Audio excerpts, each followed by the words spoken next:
السلام عليكم يا اخواتي، ازيكم عاملين ايه؟ النهارده ان شاء الله هعمل لكم اسهل تتبيله للشاورما الفراخ. التوابل اللي هنستخدمها بقى ملح وفلفل وكمون وبهارات مشكله وبابريكا وسماق. هنحطهم عليها ونقلبها تقليب حلو، وبعد كده ندخلها التلاجة شويه. بعد كده نجيب طاسه، هنحط شويه زيت زيتون،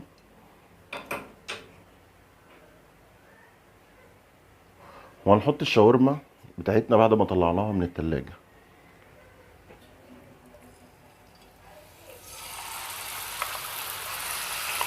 وهنسيبها كده على النار من غير ما نحرك فيها ولا نقلبها عشان وما تنزلش ميتها.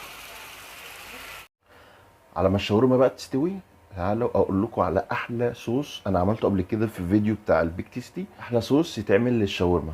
يلا بينا. هنحط مايونيز، وهنحط كاتشب، هنحط مستردة، هنحط باربيكيو،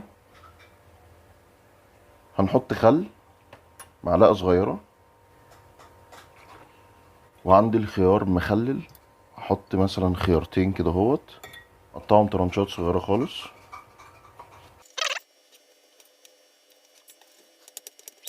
وهنحطهم على الصوص، ونقلب بقى الصوص ده كده. وكده يبقى عملنا احلى صوص يتعمل مع اي حاجة عايزين ناكلها، شاورما، برجر، اي حاجة ممكن نحط معاها الصوص ده، تحفة. اما الشاورما المية بتاعتها كلها راحت، حط لها فلفل شرايح ونديها تقليبة. نيجي بقى لوقت اعمال السندوتش. انا هعملها في عيش تورتيلا. نجيب اللقمة كده اهو، ونجيب الصوص اللي احنا عملناه، غرق غرق غرق اهو.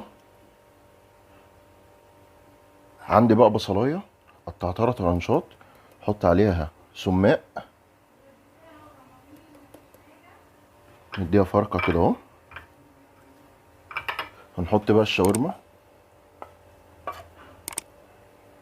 ونحط بصل، ونقفل الساندوتش كده اهو كده.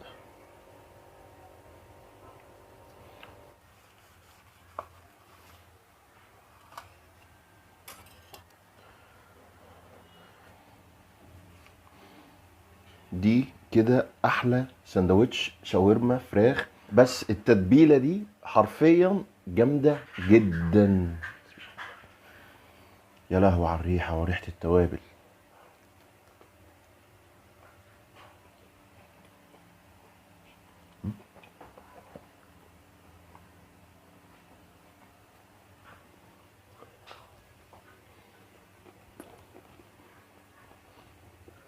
جامده، جامده قوي، تعجبكم جامد قوي قوي قوي. سلام.